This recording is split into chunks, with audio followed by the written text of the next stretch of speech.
There is no claustrophobia on Earth, quite like the belly of a World War II fleet submarine. It is a 300-foot steel tube submerged in an ocean of absolute, crushing darkness. There are no windows. There is no retreat. You breathe heavy, recycled air that tastes of aerosolized diesel, stale sweat, and battery acid. Every single man aboard knows that if the hull integrity fails, the ocean will not drown them. The sheer, unimaginable pressure will instantly crush the submarine like a tin can. In this terrifying environment, your eyes are completely useless. Survival relies entirely on the acoustic operator, the man wearing the hydrophone headset, listening to the blind abyss. In the sweltering, red-lit wardroom of the USS Leviathan, patrolling deep in the Pacific in the summer of 1944, the fate of 80 men rested in the trembling hands of a terrified 19-year-old rookie. Just outside the cramped sonar shack, balancing a heavy silver tray of porcelain coffee cups, stood Petty Officer Second Class Thomas Griggs. Due to the strict, uncompromising segregation of the 1940s U.S. Navy, Griggs, a black man, was legally barred from holding any combat or technical rating. He was a steward's mate. His entire military duty consisted of shining the officers' shoes, washing their laundry, and serving them meals. But before the war, back in the sprawling cathedrals of Chicago, Thomas Griggs was a master organ tuner. He possessed something that no naval academy could ever teach: absolute, supernatural, perfect pitch. To Griggs, the world was not made of objects.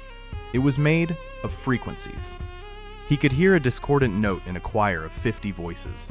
He could feel the microscopic shift in barometric pressure just by the hum of the wind. As Griggs carefully stepped into the wardroom, a single bead of condensation from an overhead pipe dripped onto his silver tray, causing a microscopic splash of black coffee onto the pristine, polished mahogany table. Lieutenant Commander Montgomery looked up from his nautical charts, his aristocratic face twisting into a mask of pure, unadulterated disgust. Montgomery was a third-generation Annapolis graduate, a man who believed his bloodline made him biologically superior to everyone else on the boat. He ran his submarine not like a warship, but like a floating country club. "Are you completely incapable of performing the simplest task, Griggs?" Montgomery sneered, his voice cutting through the heavy hum of the electric motors. "I have half a mind to confine you to the galley for the rest of this patrol. Clean that up immediately. You are a distraction to the officers who actually run this boat." "Yes, Captain," Griggs replied softly, his face a perfectly blank mask of practiced subservience. He pulled a white rag from his belt and silently wiped the table. But Griggs was not distracted by the captain's insults. His ears were locked onto the open hatch of the sonar shack just 3 feet away. Inside, the young white acoustic operator was sweating profusely, frantically twisting the dials of his listening gear. "Captain," the young operator stammered, pulling one headphone off his ear, "I'm getting faint acoustic anomalies on bearing 040. Sounds like biologic. A pot of whales, maybe? The signature is totally scattered." Montgomery did not even look up from his coffee. "Very well, sonar. Maintain course and depth. Disregard the biologics." Griggs froze, the white rag clutched in his hand. He did not need the headphones. He could feel the incredibly faint, rhythmic vibration traveling through the freezing ocean, hitting the outer steel hull of the submarine and resonating in the deck plates beneath his boots. His genius mind instantly stripped away the background noise of the ocean. He did not hear whales. He heard the distinct high RPM synchronized thrum of twin bronze propellers cutting through the thermocline. It was a rhythmic, mechanical frequency that Griggs had memorized from the Naval Intelligence acoustic records he had secretly studied while sweeping the library. It was not a pot of whales. It was a Japanese Kagero-class destroyer, an elite sub-hunter, and it was directly above them, slowing down to begin its attack run. By military law, Griggs was strictly forbidden from speaking to the captain about tactical matters. If a black steward dared to contradict a white sonar operator, Montgomery would have him court-martialed for mutiny on the spot. Griggs stood in the sweltering heat, holding his silver tray, carrying the terrifying knowledge that the arrogant elite had just blindly steered 80 men directly into a graveyard. And then, the ocean spoke. The suffocating atmosphere inside the USS Leviathan was thick enough to choke on.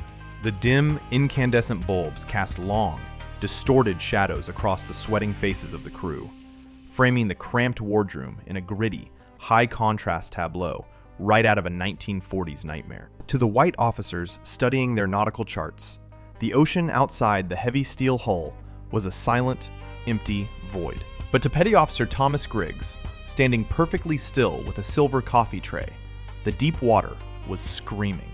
Griggs closed his eyes for a fraction of a second, tuning out the hum of the electric motors and the hiss of the ventilation fans. The rhythmic, mechanical thrum of the twin bronze propellers above them was accelerating. The enemy destroyer was not just passing by, it was actively hunting.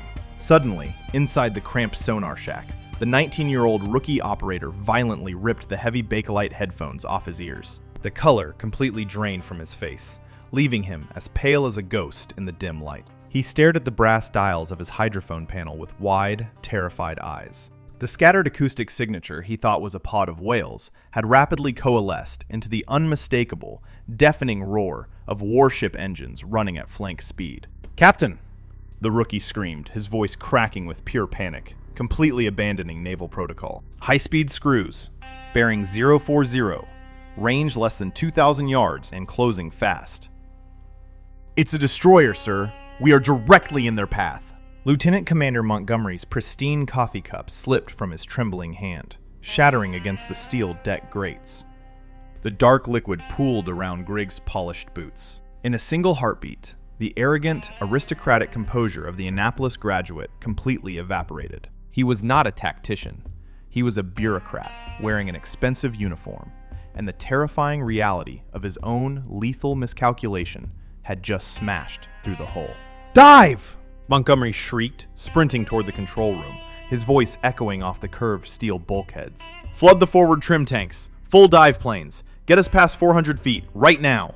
But Montgomery was panicking, and panic breeds catastrophic mistakes. He did not order the helmsman to alter course into the enemy's wake to minimize their acoustic profile. He simply ordered a steep, blind dive right where they were, turning the 300-foot Leviathan into a massive, broadside acoustic reflector. The submarine violently pitched forward. Unsecured gear crashed the deck. Griggs braced himself against the steel bulkhead, watching the officers scramble in absolute terror. He knew the captain's order was mathematically suicidal. They were moving too fast, making too much noise. They were effectively screaming their exact coordinates to the hunters on the surface. And then, the abyss answered back. Ping! It was a sound that haunts the nightmares of every man who has ever served beneath the waves. It did not sound like a machine. It sounded like a massive, metallic hammer striking the outside of the hull with horrifying force. It was the active sonar of the Japanese Kagero-class destroyer, perfectly locking onto their broadside. The crew froze. The silence inside the submarine became so absolute, you could hear the microscopic creak of the hull compressing under the deep water pressure. Ping! Louder this time. The enemy had their exact depth. They had their exact speed. The Leviathan was officially a blind, trapped animal in a steel cage. Above them, on the surface of the Pacific, the enemy crew was rolling heavy, cylindrical drums of high explosives off the stern racks of the destroyer. Griggs did not need sonar equipment to know what was coming next. Through the thick steel hull, his absolute pitch picked up the terrifying, muffled splash, splash, splash of the depth charges hitting the water. The canisters were sinking, their hydrostatic fuses slowly arming as they descended into the darkness, forming a deadly, inescapable net of explosives falling directly toward the roof of the submarine. The men of the Leviathan looked up at the curved steel ceiling, completely paralyzed, waiting for the ocean to tear them apart. Water does not compress. When hundreds of pounds of high explosives detonate beneath the surface of the ocean, the concussive shockwave does not dissipate into the air. It travels through the dense, freezing water at nearly 5,000 feet per second, acting like a solid, supersonic sledgehammer. The first depth charge detonated 50 yards off the Leviathan's port bow. The impact was absolutely catastrophic. The 300-foot steel hull of the submarine violently shuddered, groaning with a deafening metallic shriek that sounded like a dying Leviathan. The sheer kinetic force of the underwater blast violently threw every man inside the boat off his feet. In the cramped wardroom, heavy oak tables bolted to the deck were ripped clean from their moorings. In the galley, pots of boiling water and heavy iron skillets became lethal projectiles. Boom! Boom! Boom! 3 more depth charges bracketed the submarine, catching them in a perfectly calculated, deadly web of expanding pressure waves. The incandescent light bulbs running the length of the boat shattered simultaneously in a shower of white-hot glass, plunging the Leviathan into absolute, terrifying darkness for 3 agonizing seconds. Then, the emergency relays clicked over. The submarine was instantly bathed in the hellish, blood-red glow of the backup lighting. It was a scene of unadulterated, claustrophobic nightmare. High-pressure steam pipes burst along the bulkheads, filling the narrow corridors with blinding, scalding white fog. Freezing seawater began to violently spray from ruptured valves, pooling rapidly on the steel deck grates. Men were screaming, clutching broken arms and bleeding heads, desperately trying to seal the leaking hatches before the ocean swallowed them whole. Inside the tiny red-lit sonar shack, the situation had gone from completely blind to totally deaf. The violent shockwave of the second depth charge had violently thrown the 19-year-old rookie operator out of his chair. His head smashed brutally against the heavy brass dials of the hydrophone panel, knocking him completely unconscious. He lay bleeding on the steel deck, the vital headphones dangling uselessly from the console. The Leviathan had just lost its ears. And in the center of the control room, Lieutenant Commander Montgomery, completely shattered. The aristocratic naval lineage, the generations of Annapolis pride, the unearned arrogance, all of it violently evaporated under the crushing pressure of the deep. Montgomery pulled himself up from the flooded deck plates, his pristine uniform soaked in freezing seawater and hydraulic fluid. His eyes were wide, darting wildly around the chaotic, red-lit room. He was not looking for a tactical solution. He was looking for an escape hatch that did not exist. "They have us bracketed!" Montgomery shrieked, his voice cracking into a hysterical, terrified pitch that paralyzed the surviving officers. "The pressure hull is compromised. We are taking on water in the forward torpedo room. If we stay down here, we are going to be crushed into a tin can." The executive officer, a hardened, working-class lieutenant who had actually worked his way up the ranks, grabbed Montgomery by the shoulder. "Captain, we have to rig for silent running. We dive deeper and hide under the thermal layer. If we surface now, their deck guns will tear us to shreds." "No!" Montgomery screamed, violently shoving his executive officer away. The captain had completely lost his mind to the claustrophobic terror. He was willing to trade the lives of his entire crew for the microscopic, cowardly chance that the Japanese destroyer might take him as a prisoner of war. Montgomery lunged toward the ballast control panel, his hands shaking violently. "Chief of the watch, blow the main ballast tanks. Emergency surface. We are going up, and we are surrendering the boat. That is a direct order. Blow the tanks now." To blow the ballast tanks and surface directly beneath a fully armed, elite enemy destroyer was absolute, undeniable suicide. It was the coward's way out. Standing just outside the control room hatch, perfectly balanced against the violent rolling of the submarine, Petty Officer Thomas Griggs wiped a drop of freezing seawater from his brow. He looked at the bleeding sonar operator. He looked at the hysterical captain, who was actively trying to execute his own crew. And then, he looked at the empty, dangling headphones of the acoustic panel. The elite had broken. The establishment was going to kill them all. Griggs dropped his white serving rag into the flooded water at his boots. The time for serving coffee was over. The control room of the USS Leviathan was a flooded, red-lit theater of absolute despair. Lieutenant Commander Montgomery had his trembling hands wrapped around the brass locking wheel of the main ballast blow valve, ready to pull the lever that would send them shooting to the surface to be mercilessly gunned down by the Japanese destroyer. The white officers were completely frozen, trapped between the suicidal orders of a broken, cowardly captain and the crushing, terrifying reality of the abyss outside the hull. But Petty Officer Thomas Griggs was not paralyzed. The Black Steward, a man whose entire naval existence had been defined by carrying laundry and serving hot meals, stepped over the raised steel threshold and walked directly into the center of the control room. He completely ignored the rigid, systemic hierarchy of the segregated military. He walked right past the hysterical, screaming captain, his boots splashing heavily in the freezing, ankle-deep seawater. Griggs stepped over the unconscious, bleeding body of the young white sonar operator and reached out his grease-stained hands. He picked up the heavy Bakelite headphones. Montgomery spun around, his eyes wide with a mixture of absolute terror and aristocratic outrage. He saw the servant touching the most highly classified, vital piece of sensory equipment on the entire submarine. "Get your hands off that console, Griggs," Montgomery shrieked, his voice cracking violently over the hiss of the ruptured steam pipes. "You are committing mutiny. I will have you court-martialed and shot. Step away from the hydrophones." Griggs did not look at the captain. He did not offer a salute, and he did not apologize. With a terrifying, stoic calmness, the musical genius from Chicago slid the heavy headphones over his ears. The moment the rubber cup sealed against his head, the claustrophobic screaming of the control room vanished. Thomas Griggs was no longer in a sinking iron tomb. He was standing in the center of an infinite, pitch-black cathedral of sound. To the untrained ear of the rookie operator, the ocean was a deafening, chaotic wall of static, whale calls, and rushing water.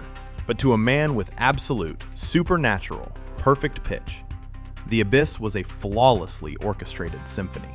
Griggs' brain instantly isolated, categorized, and identified every single microscopic frequency vibrating through the deep. He did not just hear the enemy destroyer, he visualized it. He heard the distinct high RPM cavitation of the Kagero class's twin bronze propellers churning the surface water, noting a microscopic, rhythmic metallic clatter in the port shaft. The enemy's port propeller was slightly damaged, throwing their turning radius off by exactly 3 degrees. He heard the subtle, hissing friction of the cold, deep water currents colliding with the warmer surface water, the thermocline. It was a dense layer of water that acted like a natural acoustic mirror, and Griggs could hear exactly where it began and ended. And then he heard the most terrifying sound of all. Through the chaotic static of the ocean, Griggs detected a faint, rhythmic splash, splash, splash directly above them. The Japanese crew was already rolling the second volley of depth charges off the stern racks. The metallic canisters were sinking fast, their hydrostatic fuses clicking like metronomes as they descended toward the Leviathan's hull. Montgomery lunged forward to rip the headphones off Griggs' head, ready to physically assault the steward to regain his cowardly control.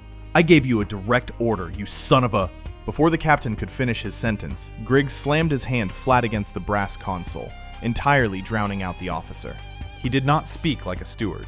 He spoke with the absolute, undeniable authority of an apex predator who had just found his eyes in the dark.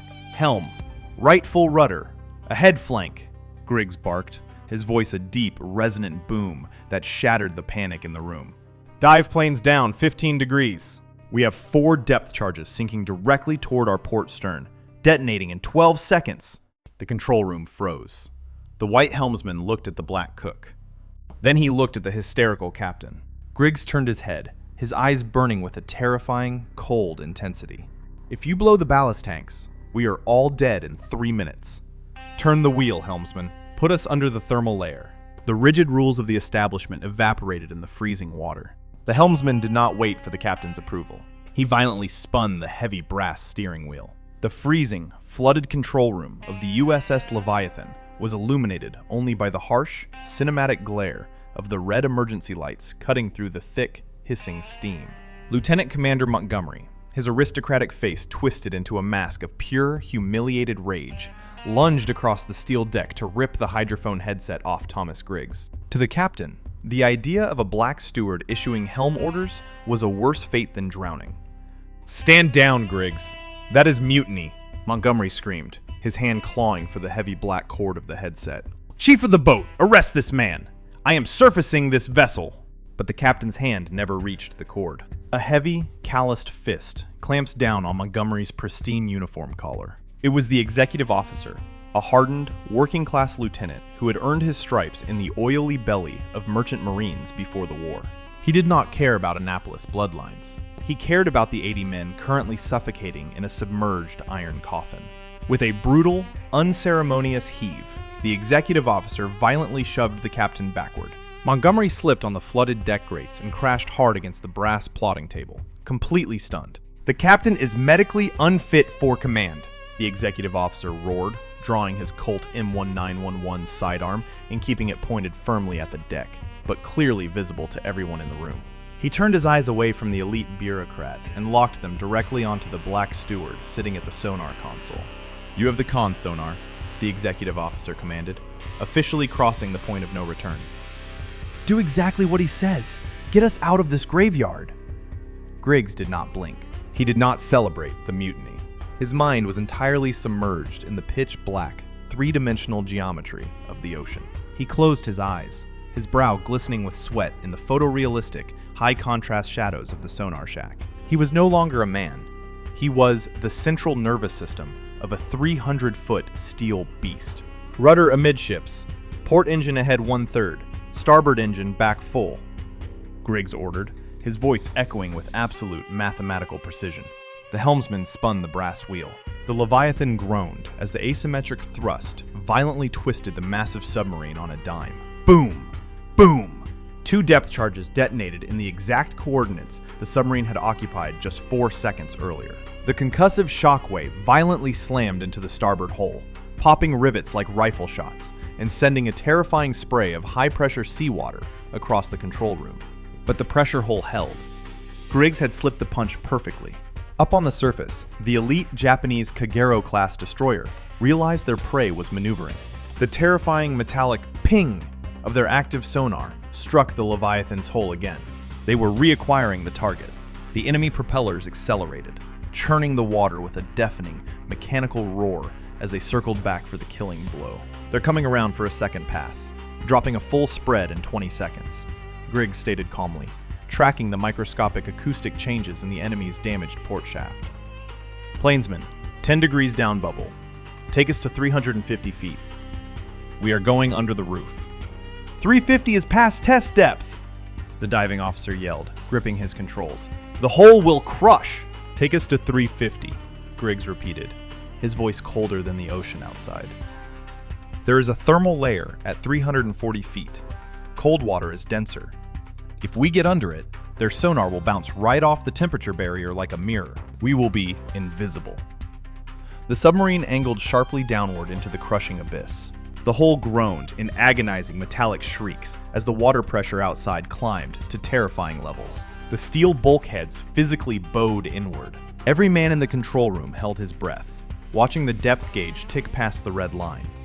320 feet, 330 feet, 340 feet. Suddenly, the ambient temperature inside the submarine plummeted. They had breached the thermocline. Ping! The enemy sonar struck the dense layer of freezing water just above them and refracted. The sound waves scattered harmlessly across the thermal boundary, entirely missing the American submarine hiding in the black depths below. Above them, the ocean went eerily quiet. The destroyer had lost its lock. The apex predator was officially blind, and the black steward had just made an 80-man submarine completely vanish into thin air. The USS Leviathan hung suspended in the freezing, crushing abyss at 350 feet. Below the thermocline, the ocean was completely devoid of light. But to Petty Officer Thomas Griggs, the darkness was vividly illuminated by sound. Up in the control room, the red emergency lights cast long, terrified shadows across the faces of the crew. Nobody dared to breathe. The only sounds were the agonizing, metallic groans of the pressure hull fighting against the immense weight of the ocean, and the rapid, terrified heartbeat of Lieutenant Commander Montgomery, who was currently huddled against the plotting table under the watchful eye of his mutinous executive officer. Above the thermal layer, the Japanese Kagero-class destroyer was circling like a frustrated shark. Through the heavy rubber ear cups of the hydrophone, Griggs could hear the enemy's active sonar pinging wildly, but the sound waves were bouncing harmlessly off the dense, cold water above the submarine. They were invisible. But invisibility is not invincibility. We're running on batteries, and the air scrubbers took a hit from the second depth charge, the executive officer whispered, stepping close to Griggs. We have maybe 2 hours of breathable oxygen left. We cannot stay in this basement forever, sonar. If we try to creep away, they'll hear our screws the second we cross back over the thermal line. Griggs did not open his eyes. His brain was performing high-level calculus, translating the acoustic frequencies of the enemy's engines into a three-dimensional grid in his mind.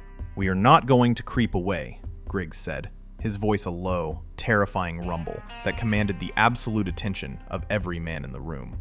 We are going to kill them. Montgomery let out a hysterical, suffocated laugh from the floor. You're insane. We are entirely blind.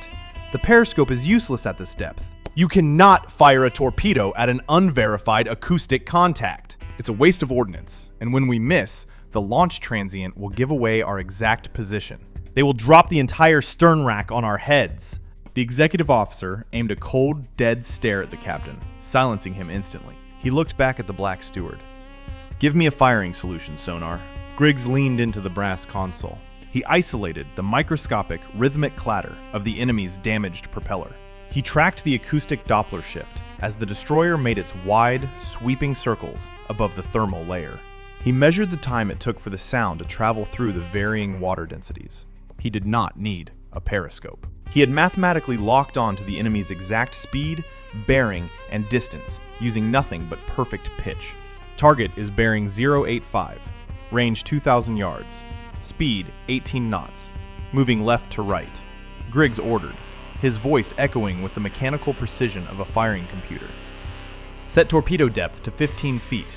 Gyro angle, 0. Lead the target by exactly 12 degrees.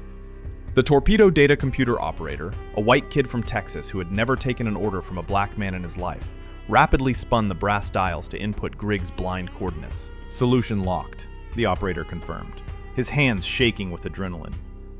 Open the outer doors on tubes 1 and 2, the executive officer commanded. A heavy hydraulic thud echoed through the front of the boat. The ocean flooded the torpedo tubes. The Leviathan was fully armed and aimed at a ghost in the dark. Fire 1. Fire 2, Griggs said softly. Whoosh, whoosh. The submarine violently shuddered as the high-pressure air violently ejected the 3,000-pound Mark 14 torpedoes from the bow tubes. Through the hydrophones, Griggs heard the twin, high-pitched whines of the torpedo propellers coming to life, streaking upward through the black water on a deadly, intercepting geometry toward the surface. The control room descended into a terrifying, agonizing silence. The torpedoes would take exactly 84 seconds to reach the target. To the men trapped in the iron coffin, it felt like an eternity. Montgomery curled his knees to his chest, whispering frantic prayers, waiting for the inevitable counterattack. The executive officer stared at the stopwatch ticking in his palm. 60 seconds. 70 seconds. 80 seconds. Griggs kept his eyes closed, listening to the high-pitched whine of the American torpedoes intersecting flawlessly with the heavy, rhythmic thrum of the Japanese destroyer. The frequencies merged. 84 seconds. The explosion did not just rattle the submarine. It felt as though the ocean itself had violently torn in half. The deafening, catastrophic shockwave of 600 pounds of Torpex detonating directly against the thin, unarmored underbelly of the enemy destroyer violently hammered the Leviathan's hull. The sheer kinetic force of the blast was followed instantly by a sickening, metallic screech of tearing steel that echoed down into the abyss. Griggs pulled the right ear cup back. Secondary explosions. Their boilers just ruptured. The hull is splitting in two. Through the thick steel of the submarine, even without the headphones, the crew could hear the massive, burning halves of the elite Kagero-class destroyer rapidly sinking toward the ocean floor, groaning in mechanical agony. The apex predator was dead. The blind, cornered prey had just reached up from the abyss and ripped its throat out. The USS Leviathan was no longer an iron tomb. As the deafening dying groans of the torn Japanese destroyer echoed through the freezing water, the suffocating tension inside the submarine's control room finally broke. The red emergency lights still cast their hellish glow, and the deck was still flooded with ankle-deep, freezing seawater. But the terrifying ping of the enemy sonar was gone. The abyss was silent. Petty Officer Thomas Griggs sat perfectly still at the hydrophone console, keeping his eyes closed, listening to the massive, burning halves of the elite Kagero-class destroyer rapidly plunging into the lightless depths. The shredded metal of the enemy behemoth passed right by them on its way to the ocean floor, a chilling, metallic changing of the guard.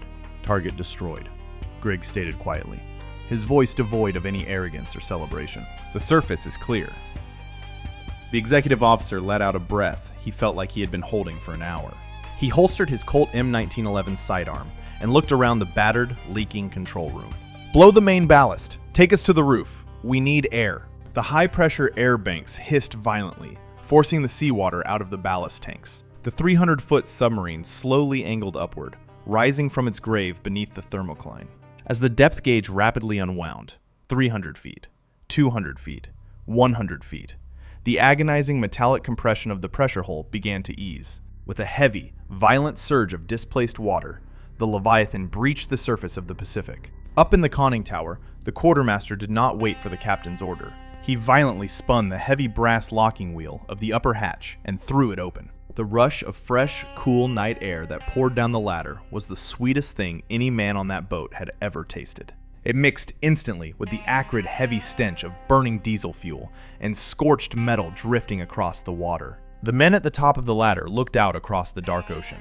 A mile away, a massive, roaring inferno of burning oil and floating debris illuminated the waves.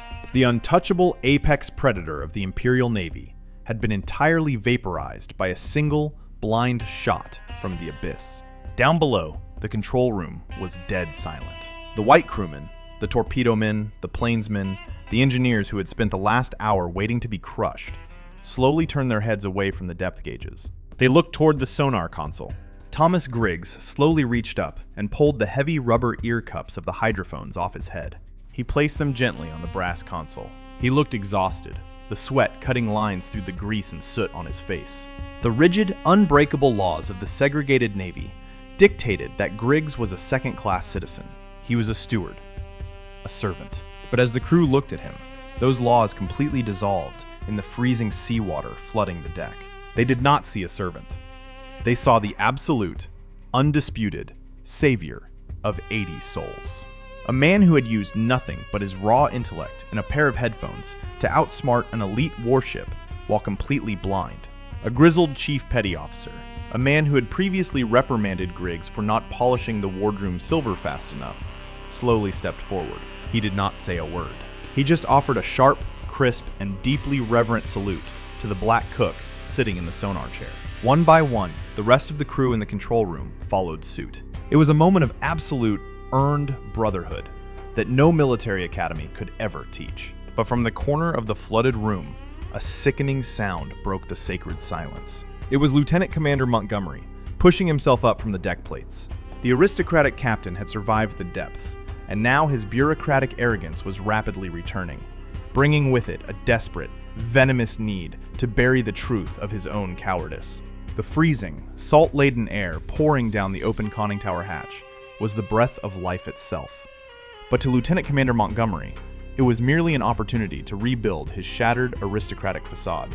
As the white crewmen of the USS Leviathan stood in absolute, silent reverence around Petty Officer Thomas Griggs, the captain pushed himself up from the flooded deck plates. He violently smoothed the wrinkles of his soaked, ruined uniform, his face flushing with a venomous mixture of humiliation and bureaucratic rage. He had broken.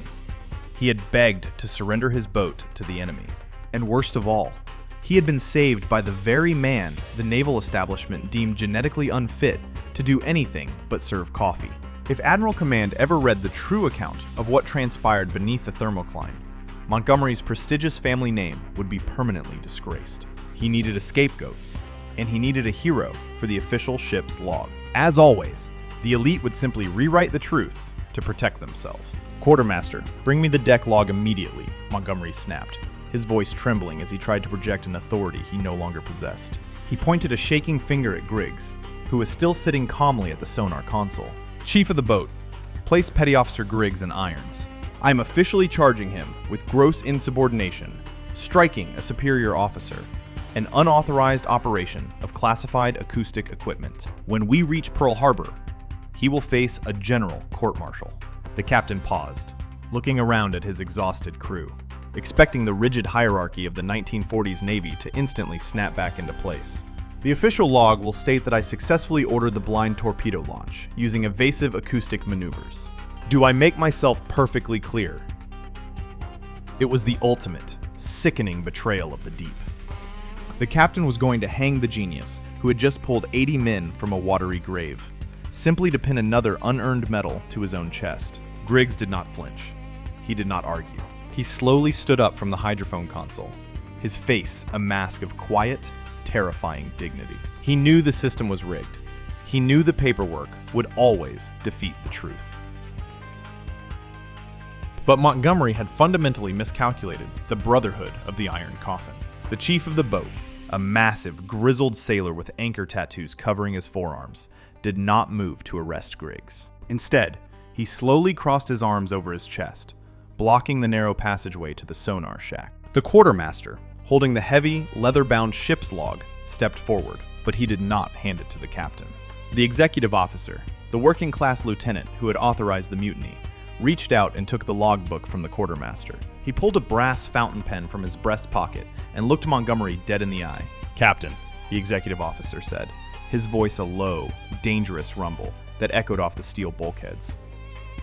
"I believe you hit your head rather severely when the first depth charge detonated. You were completely incapacitated for the duration of the engagement." Montgomery's eyes went wide. "What did you say to me, Lieutenant? That is a lie."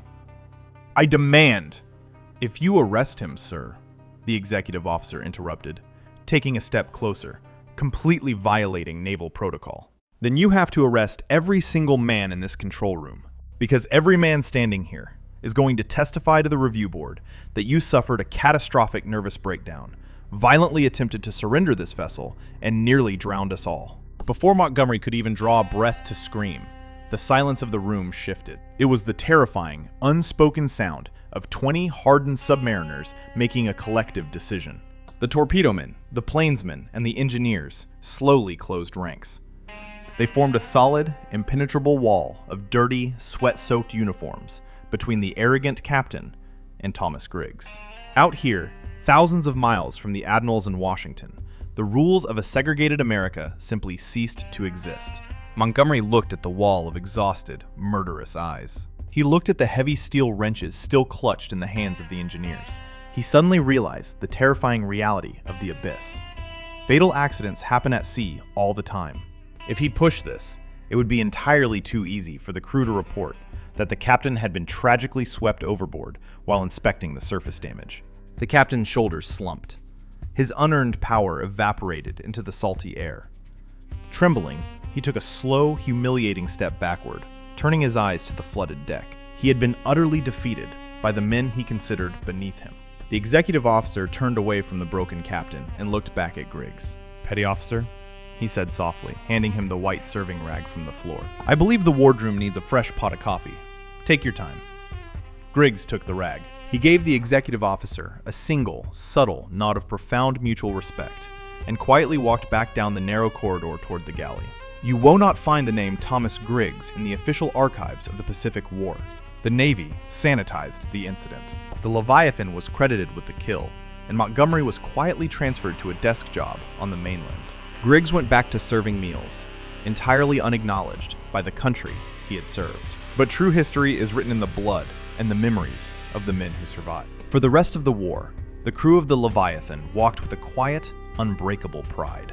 Because they knew the secret, the admirals did not. They knew that the greatest acoustic genius of the Pacific theater never wore an officer's uniform. He was the ghost in the machine, the blind Leviathan who heard the symphony of the ocean and led them out of the dark.